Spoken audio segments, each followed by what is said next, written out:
2014년 9월 16일에 제가 버스 준공에 관련해서 지사님께 도정 질문을 했었습니다. 기억하십니까? 네, 그렇습니다. 네네. 그때 보시면 지사님 공보물을 보여드리면서 실제 버스 준공영제 시내와 광역을 공약하셨고 여러 가지 대안을 이렇게 제시했던 걸로 알고 있습니다. 그런데 제가 버스 준공영제에 앞서 선행과제를 분명히 도정 질의 때 8가지를 제시했습니다. 그런데 지사님께서 그 당시에 입석금지 대책 때문에 경황이 없어서 정확히 지금 내용을 잘 모르겠다. 그런데 민경선 의원님이 질의한 내용을 너무 좋고 그래서 이에 대해서 적극적으로 검토하겠다 했는데 보시는 것 같이 제가 8가지를 나열해 드리겠습니다. 전문가 그룹 형식 추진단 등 실질적인 실행 조직을 구성할 것, 그리고 유명무실한 수도권 교통부를 폐지할 것, 서울 진입버스 서울시 협의 절차 개선할 것. 그렇게 하기 위해서는 실제 서울시가 부동의하고 있기 때문에 도지사님이 직접 나서야 된다고 제가 강력히 요구한 바가 있습니다. 그리고 이 버스 준공영제를 하기 위해서는 구체적인 로드맵, 재원 마련 방안을 수립해야 된다.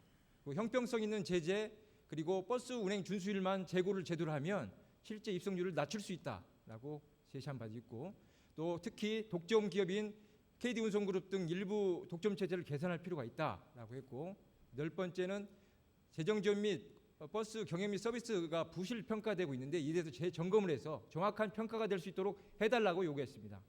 그래서 수용하겠다고 하셨는데 결국 제시한 8가지 선행 과제 중에 전문가 그룹도 아닌 도집행부 조직으로 국무님 추진단만 구성되어 있는 상황입니다. 이에 대해서 어떻게 생각하십니까? 그렇지는 않고요. 이 두 번째 문제도 문제의식을 갖고 있습니다. 이제 대체 교통청을 만들어야 되는 문제이기 때문에 네네. 이건 중앙정부와 협의를 하고 있는 상황이고요. 나머지 서울시의 진입 문제, 또 서울시장과의 대화 문제 이런 거 계속 하고 있습니다. 하고 있으면 이따 제가 반론을 드리겠습니다. 예. 그래서 이러한 선행 과제가 되어 있지 않은데 6월 28일 지사님께서 경기도 광역버스 준공영제 추진 계획을 발표했습니다. 그래서 2017년 7월에 시행하겠다고 하는데 의회에 거론도 안 되고 또 시군과 협의도 없이 졸속으로 추진됐습니다. 이에 대해서 어떻게 생각하십니까? 시군과 협의가 없었던 건 아니고요. 시군하고는 이 과정에서 의견을 수렴을 했습니다. 수렴하지 않았습니다. 실제 발표하기 이틀 전에 메일을 통해서 이런 계획을 발표할 테니까 이 부분에 대해서 동의해달라는, 그래서 부지사님들이 2부지사나 이런 지역을 나눠서 방문할 계획이었습니다. 협의가 되지 않았습니다. 그러면 실제 지금 발표하신 남시사표 버스 준공영제는 무엇입니까?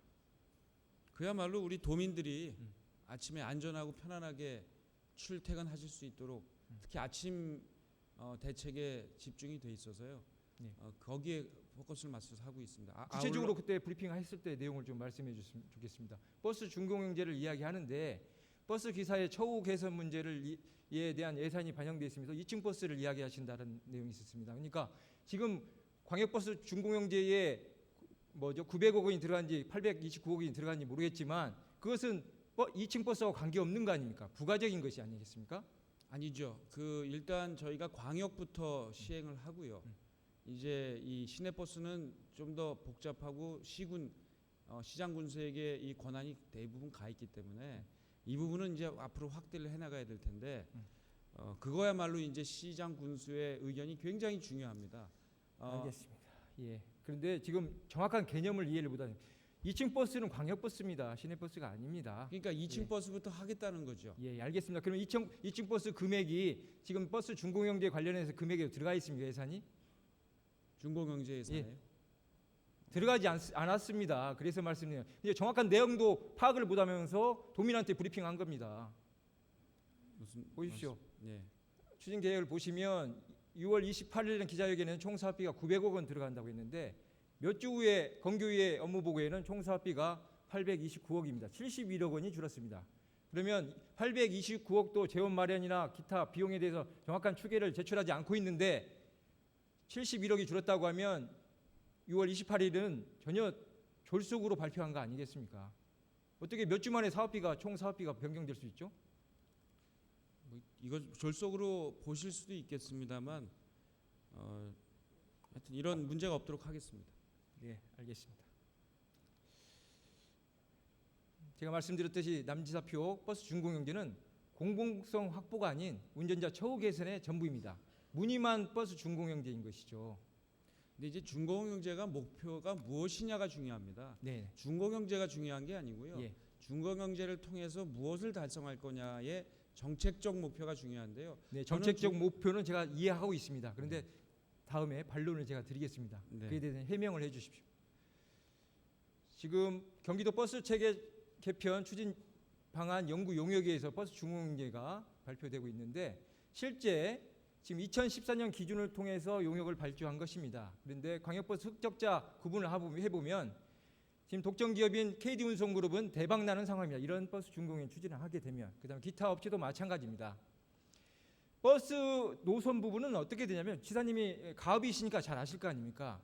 실제 노선권을 인정해 주는 것은 뭐냐면 흑자 노선을 갖고 있게 되면 원래는 경쟁 입찰을 해야 됩니다. 그런데 경쟁 입찰을 방어해 주는 의미에서 적자 노선을 몇 개 끼워서 감수하는 구조입니다. 그런데 문제는 세월이 지나다 보니까 흑자 노선은 당연한 권리이고 적자 노선은 보존해 달라는 주장입니다. 이게 지금 버스 업체가 개구리 올챙이적 생각을 모르는 게 아니라 모르는 척하고 있는 거죠. 이에 집행부가 동조를 하고 있는 문제가 있는 것입니다. 버스 업체 재정 상황을 보십시오. 말씀드리겠습니다. 지금 경기도 버스 요금 인상이 2015년 6월 27일 날 단행됐습니다. 보시는 바와 같이 13.6%에서 20%까지 수입이 증가돼서 상당히 수입이 대폭 증가된 상황입니다. 업체가.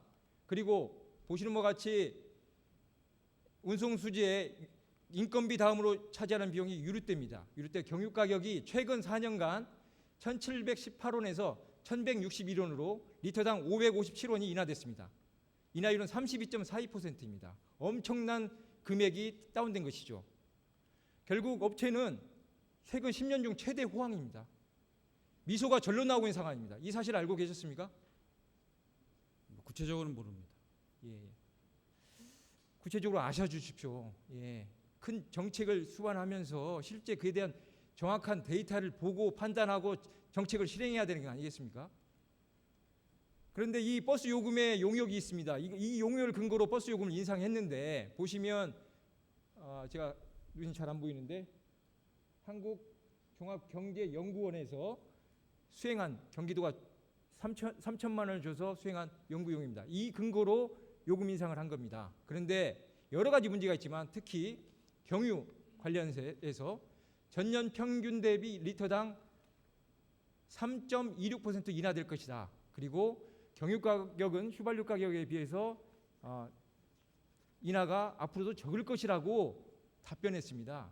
그런데 아까 말씀드렸듯이 보시는 바와 같이 2014년에는 4.26%, 2015년은 20.57%, 2016년 10.75%가 인하됐습니다. 엄청난 금액의 경유 가격이 다운된 거 아닙니까? 그러면 엉터리 연구 용역 아닙니까? 그러면 어떠한 정책을 입안해서 어떠한 정책을 하는 용역을 발주했으면 용역이 잘못된 것에 대한 평가를 해야 되지 않습니까? 보면 용역은 발주해요. 뭐 어떠한 근거 정책을 하기 위한 용역은 발주하는데 그 정책을 입안하고 실행한 다음에 재평가는 전혀 하지 않고 있습니다. 이에 대한 평가를 반드시 해야 됩니다. 그리고 버스 업체가 보십시오. 버스 요금 인상을 이유로 임금 인상 처우 개선을 주장했습니다. 그동안에요. 예? 그래서 소비자정책심의위원회가 건교에서 임금 인상과 처우 개선을 반드시 실행하라고 하면서 울며 겨자 먹기로 요금 인상을 동의해 준 거 아닙니까? 그런데 보십시오. 30개 업체 중 전부가 임금을 인상했다고 합니다. 그런데 임금 인상에 대해서는 비공개하고 있습니다. 그리고 운수 종사자 처우 및 복지 개선은 4개의 업체뿐입니다. 실제로 업체가 해야 되는데 안 하고 있는 거 아닙니까? 안 하고 있는데 여기에 버스 준공자 한다고 하면서 복지 개선한다고 1일 2교대 한다고 인건비를 주면 맞는 말이냐는 것이죠. 이런 걸 선행하고 해야 되는 것이 아닙니까? 존경하는 의원님 주장을 지금 좀 말씀을 듣고 있는데요. 예. 사실 사전에 자료를 주시질 않아서 이 내용을 좀 정확하게 숙지를 못하고 있습니다. 그래서 오늘은 듣겠습니다. 예, 듣고, 들으십시오. 예. 그러니까 제가 지사님이 브리핑 자료 하나하나를 질의하겠다고 했습니다. 다 그 근거로 이야기하는 것입니다. 좀 들어주시고 반영을 해줬으면 좋겠습니다. 그리고 비용 산출 근거가 부실합니다. 제가 2015년 행정감사에 지적했습니다. 업체 운행 일주보다 실제 운행이 36만 6,668회 적게 운행했습니다. 그러니까 실제 운행 일지와 회계 장부를 가지고 적자 보전을 해주고 있는데 실제 BMS 우리가 정보 시스템을 통해서 만드는 시스템 빅데이터는 활용하지 않고 해서 결국 눈먼 돈이 새고 있는 거 아니겠습니까? 여러 가지 또 이유가 있겠지만, 그런데 이러한 BMS 자료를 실제 운영 기록을 적용하는 게 7월 달에 발주됐습니다. 용역이. 그래서 내년 3월에 나온다는 겁니다. 이런 자료가 나와야 버스 준공영제를 할 수 있다는 거 아닙니까? 자료를 보고 이런 문제가 이걸 개선하고 선행하고 버스 준공영제를 발표하는 거 아닙니까? 이거는 따로 하고 저건 따로 하고. 실제 운행 기록인 BMS 이번에 반영됐습니다. 반영해서 적용하겠다는 겁니다. 그리고 아까 말씀드린 요금 인상, 유류대 인하 반영해서 정확한 용역을 통해서 검증을 하고 그에 따라서 버스 준공영제를 할 것인지 말 것인지를 결정해야 되는데 그 절차가 문제가 있다는 겁니다. 선생님. 보십시오. 향후 계획입니다. 이건 브리핑 자료입니다. 다른 자료를 갖고 이야기하는 게 아닙니다. 지사님이 브리핑했던 자료입니다. 시행협약, 아까 말씀한 용역이 3월 달에 나오는데 내년 3월 달에 오는데 시행협약 및 체결을 올해 11월 달에 한다는 겁니다. 무슨 자료로 무슨 근거로 가지고 이걸 협약을 합니까? 졸속협약 될 거 아닙니까? 그래서 지사님께 부탁드립니다. 이 협약 부분 졸속 추진해서는 안 됩니다. 시일을 두고 선행과제, 아까 말씀드린 선행과제 시행 여부도 파악하고 아까 같은 용역 결과가 나오고 이런 부분을 객관적으로 평가할 수 있는 자료가 나온 다음에 시행협약 체결 등을 준수해야 된다고 봅니다. 그리고 지난번에도 업무협약분 여러 가지 지금 위반하고 있는데 존경하는 박재순 의원님 대표발에서 통과된 조례입니다. 경기도 업무 제휴 및 협약에 관한 조례 제6조에 의해서 반드시 이 협약분에 대해서는 도의 사전 동의를 반드시 거쳐 주십시오. 그렇게 해주시겠습니까? 잘 검토하겠습니다. 네, 꼭 해주시기 바랍니다. 그리고 보시면 바와 같이 이 향후 일정에는 도민 전문가 참여 도민위원회가 구성이 전혀 언급이 없습니다. 왜 그런지 모르겠습니다. 그리고 시군 노선 인면허권은 회수하게 돼 있습니까? 어떻습니까, 지사님? 회수하시나요? 지사님 발표한 자료입니다. 재정립을 하게 돼 있습니다. 재정립이요? 네. 회수를 안 합니까? 회수를 할 수도 있겠죠. 할 수도 있고 안 할 수도 있을 겁니다. 이게 애매하다는 것이죠. 네. 노선을 회수해야 정확히 노선 조정이 되는 거 아닙니까? 그러면 누구한테 맡깁니까? 업체한테 맡깁니까? 시군한테 맡깁니까? 그렇게 되면 이제 일률적으로 다 회수를 하게 되면 공영제가 되겠죠. 아니, 우리가 다 모든 권한을 가지고 하게 되면 뭐하러 아니, 지사님 서울시도 버스 인면허권을 노선을 회수해서 합니다. 그러면 거기는 준공영제입니까? 전체 버스 회수했습니까? 전체 회수했잖아요. 그건 제가 다시 한번 보겠습니다. 예. 권한은 뺐고 또 돈은 50% 부담한 시군의 협의 부분도 이게 안 됐다는 것이죠. 그리고 광역버스만 추진되다 보니까 운전자 간 근로여건 차 등으로 노사 간 갈등을 유발할 수 있다. 그리고 일반 버스 운전자 수급 어려움이 우려가 있다라는 게 또 이런 문제가 있습니다. 이런 것을 조정하고 하는 역할이 뭐겠습니까? 시민 도민위원회입니다. 보시는 바와 같이 서울시 6개 광역자치단체 다 버스 준공영제 하기 전에 버스 개혁 시민위원회를 구성해서 운영했습니다. 여기에 교수, 전문가, 시민단체, 도민이 참여한 거버넌스를 만들어서 조정 합의를 도출한 것입니다. 부산시도 마찬가지고요. 대구 광역시도 마찬가지고. 다 그렇게 하고도 문제가 지금 나오고 있는 거 아니겠습니까? 그런데 경기도는 후발주자임에도 불구하고 다른 광역자치단체가 하고 있는 선행도 안 하고 있다는 게 지금 문제 아닙니까?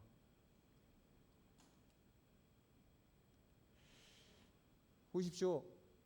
버스 준공영제를 지금 6개 서울시를 비롯해서 광역자치단체가 하고 있습니다. 그런데 매년 재정지원금이 중과 추세입니다. 그러면 아까 말씀드렸듯이 타 자치단체 시행착오를 벤치마킹 해야 되는데 어디에도 벤치마킹 한 게 없습니다. 안타깝습니다. 정말요. 그리고 구체적인 재원 마련 계획 발표하셨습니까? 이게 일회성으로 끝나는 게 아니라 매년 재원이 들어가는 사안 아닙니까? 그러면 구체적인 재원 마련 계획을 해야 되는 거 아닙니까? 지사님이 지금 뭐 대권의 꿈이 있는지 모르겠지만 사퇴하고 나가시면 다른 지사가 이걸 책임을 져야 합니다. 그러면 책임감 있게 이 구체적인 재원 마련을 수립해야 되는 거 아니겠습니까? 어디에도 없습니다. 그리고 지사님이 입성률 제로는 그 근본 원인이 서울시 진입 금지 조치입니다. 그런데 2층 버스로 해결하겠다고 합니다. 2층 버스가 만병통치약도 아니고 서울시가 부동의하기 때문에 그렇습니다. 그래서 지난번에 2년 전에 질의했듯이 지사님이 직접 나서라 했는데 결국 박은수 시장님을 TBS 생방송에서 만나서 언급했다는 거 전부예요. 그렇지는 않습니다. 지금 이것은 답변 자료입니다. 그건 집행부 이제 답변 자료입니다. 제가 박원순 시장님을 만나는 것을 다 우리 집행부에서 알 수가 없죠. 예. 여러 차례 만났고 이 말씀을 포함해서 네. 현안 얘기를 나누고 있습니다. 저도 개인적으로 수도권 상생 특별위원장으로서 특위위원들과 함께 박원순 시장님을 만났습니다. 6월 23일 만났고 또 개인적으로도 7월 1일 날 또 만났습니다. 2차례 만났습니다. 근데 생각이 차이도 있지만 공감하는 부분이 있습니다. 그런데 전혀 집행부가 그런 내용을 모르고 있는 것이죠. 하려고도 안 했고 자체 내에서 해결하려고 합니다. 보시는 바와 같이 교통국이 서울시와 협의하는 내용이 없습니다. 그런데 이 협의한 내용이 없다는 게 문제 아닙니까? 그러면 수도권 교통본부가 그 역할을 해야 되는데 그 역할을 안 하고 있습니다. 그래서 수도권 교통본부 폐지하고 교통국이 직접 나서서 서울시와 협의하라는 거 아닙니까? 서로 핑퐁 게임하다가 세월만 보내고 있는 거 아니겠습니까? 결국 2년 동안 제가 문제 제기했지만 호송세월 보낸 겁니다. 그리고 입석금지 대책 아까 말씀드렸는데 지사님 어떠한 입석금지 대책이나 정책을 위반하게 되면 수행을 하지 않으면 그러면 평가가 있어야 됩니다. 입석금지 대책 지금 포기한 거 아닙니까? 지금 입석금지 하고 있습니까? 안 하고 있지 않습니까? 포기한 정책 아닙니까? 그런데 그러면 그 미흡한 과제 왜 이런 문제가 생겼느냐? 입석금지 조치해서 입성률 제로 하겠다고 목표를 잡았는데 안 된 거 아닙니까? 그러면 왜 미흡한지에 대한 평가가 있어야 할 거 아닙니까? 평가 유무가 없습니다. 그리고 미흡한 과제는 대용량 버스를 도입하는 게 답이랍니다. 평가도 안 했으면 대용량 버스를 어떻게 답이라고 배시할 수 있죠? 그리고 보십시오. 2년 동안 194억이 투입됐습니다. 예산이 수반된 거 아닙니까? 그럼 그냥 평가가 필요한데 평가가 안 되고 있는 것이죠. 시간이 없기 때문에 빨리 이야기하겠습니다. 도가 주도해야 됩니다. 선행 과제가 필요한 것이죠. 차량 공동 구매, 그다음에 대표차 관리 부분도 필요합니다. 차량 공동 구매를 하면 서울시는 그렇게 하고 있습니다. 공동 구매하니까 단가를 낮추니까 비용을 줄이는 것이죠. 그리고 유류 공동 구입, 유류를 전체로 다 같이 구입을 하게 되면 비용을 낮출 수 있습니다. 더 낮출 수 있습니다. 그럼 비용을 더 줄이는 것이죠. 보험도 마찬가지예요. 지금 KD운송은 개인 회사에다 보험을 하고 있습니다.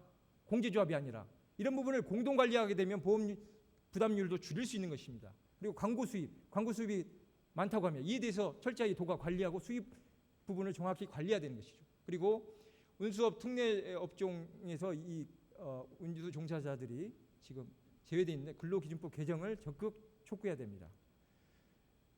그리고 버스 업체 자구 노력이 필요합니다. 지금 버스 운행 정보 시스템 누가 운영하고 계신지 아시나요? 버스 조합이 운영하고 있습니다. 그리고 우리가 그 데이터를 받거나 여러 가지 자료를 공문을 통해서 받고 있습니다. 돈은 돈대로 들어가면서. 그러면 이것을 버스 조합으로부터 기부 체납받고 투명한 요금 정산 시스템을 갖춰야 되는 것입니다. 그리고 차내 서비스 시설 투자를 해야 되고요. 스스로 해야 되는 거 아닙니까? 요금 인상해주고 유류대가 낮아졌는데 그걸 또 우리한테 손 벌리고 있는 거 아니겠습니까? 이제 운전자 복지 증대해야 되고 운전 친절 서비스 개선해야 되고 그리고 법 개정 전까지 최대 운행 시간을 스스로 제한을 해야 됩니다. 다음 2층 버스입니다. 시간이 없는데 2층 버스 빨리 진행하겠습니다.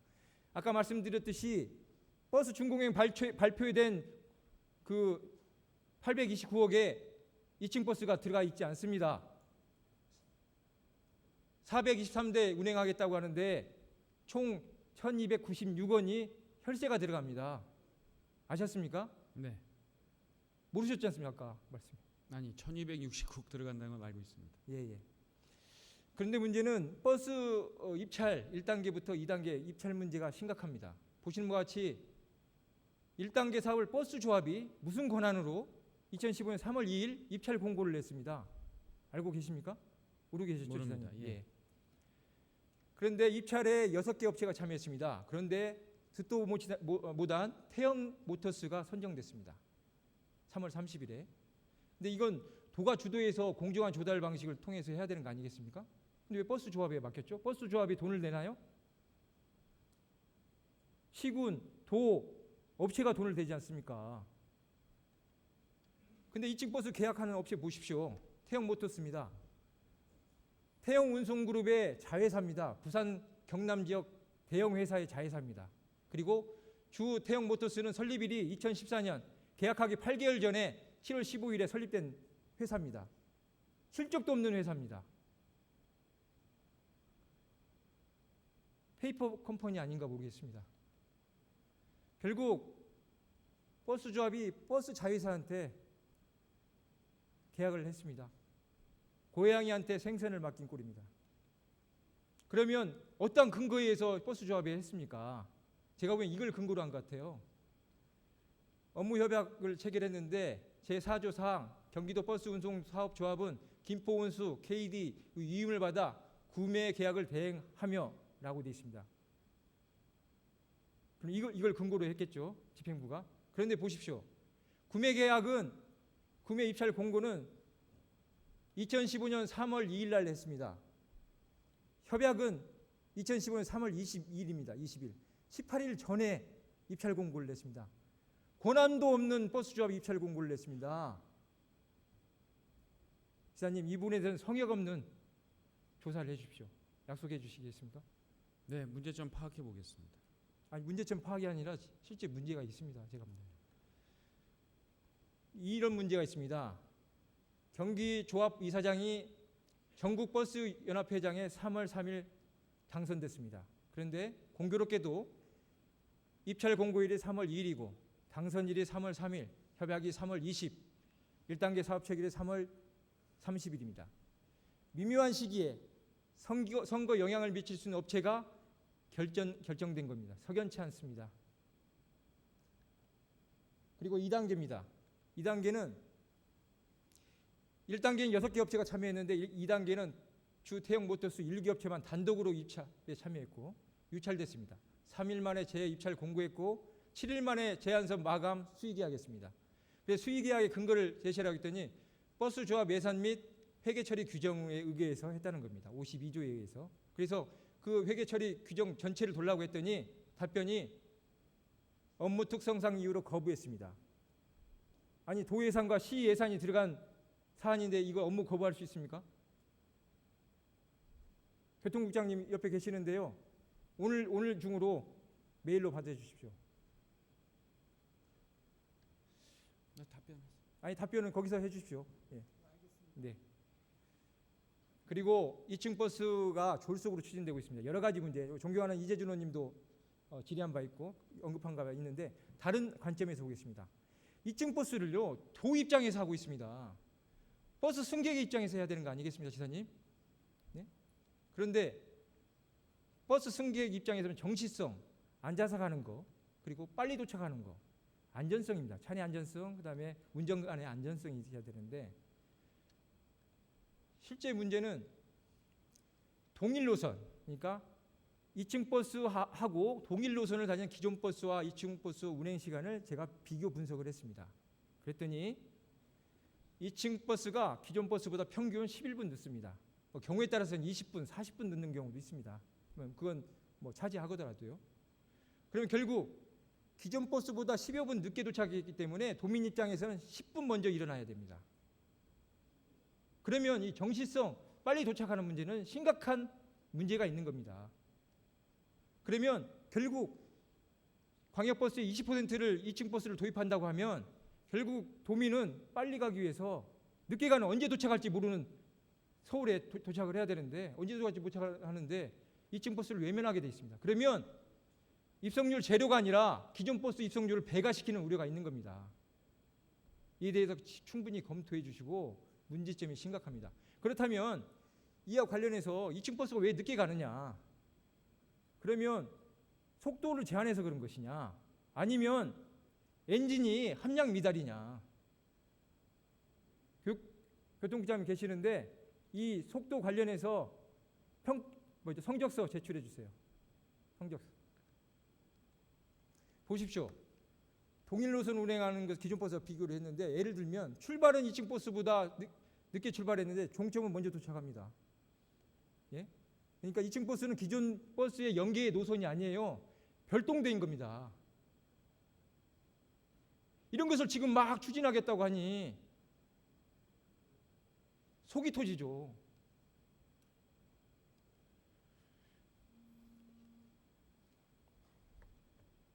존경하는 정길 의장님 그리고 선배 동료 의원 여러분, 의회 차원에서 조사권 발동을 요청드립니다. 또한 특별위원회 구성 검토도 고려해 주십시오. 이러한 특혜 의혹에 대해서는 명확한 근거가 나오기 전까지는 예산 집행을 않도록 의회 차원에서 막아주십시오. 부탁드리겠습니다. 다음은 불용 예산 관련해서 질문드리겠습니다. 좀 가볍게 질문드리겠습니다. 불용이 대부분이 계획 변경 및 집행 사유 미발생 낙찰 차액으로 발생하고 있습니다. 그런데 문제는 이 낙찰 차액이 언제 발생하냐면 1분기 때 2014년도 회계연도에는 1분기 때 54억 발생했고요. 2분기 때는 62억, 3분기 때는 37억입니다. 이게 쓸 수 없는 돈을 마지막까지 갖고 있는 거죠. 몇 개월, 6개월, 7개월, 8개월을 갖고 있는 겁니다. 그래서 153억 원이 들었는데, 그리고 2015년은 다행스럽게도 1분기 때 30억, 2분기 때 21억, 3분기 때 29억입니다. 80억 줄었는데 이 불용 잔액뿐만 아니라 불가피하지 않는 명시 이월, 사고 이월, 계속 비율이 있습니다. 그것까지 정확하게 점검을 하게 되면 수입이 없더라도 실제 2분기나 3분기 때 감액 및 사업 조정을 할 수 있는 추경을 의무해야 한다고 봅니다. 지사님 생각은 어떠십니까? 네, 적극 검토하겠습니다. 적극 검토해 주십시오. 왜냐하면 실제 필요한 곳에 적기 투입을 못하게 되면 그만큼의 보상비나 기타 추가되는 비용이 너무나 눈덩이처럼 불어납니다. 이 부분을 좀 정확하게 좀 해주셨으면 좋겠습니다. 그리고 미세먼지 대책입니다. 미세먼지 지금 시간이 별로 없는데요. 미세먼지가 PM10하고 PM2.5로 구분되는데 유해성 부분은 뭐 조기 사망률이 증가될 수 있도록 지금 상당히 미세먼지에 대한 관심이 큽니다. 그런데 대기 감시 시스템이 지금 86개소인데 도시 대기는 72개소입니다. 그런데 지금 도시 대기 측정망이 72개소가 분포되어 있는데 고양은 2개소, 김포, 용인은 3개소, 의정부나 남양주도 3개소입니다. 그런데 주의보 발령은 다량 발령되고 있습니다. 다량. 그리고 고양, 김포 같은 경우는 경보까지도 발령됐습니다. 그런데 보시면 수원이나 7개 곳, 뭐 안산 7개인데 유독 김포, 고양, 용인, 의정부, 남양주는 측정소가 없는 것이죠. 큰 돈이 들어가지 않습니다. 뭐 국비 포함해서 3천만 원이랍니다. 하나에.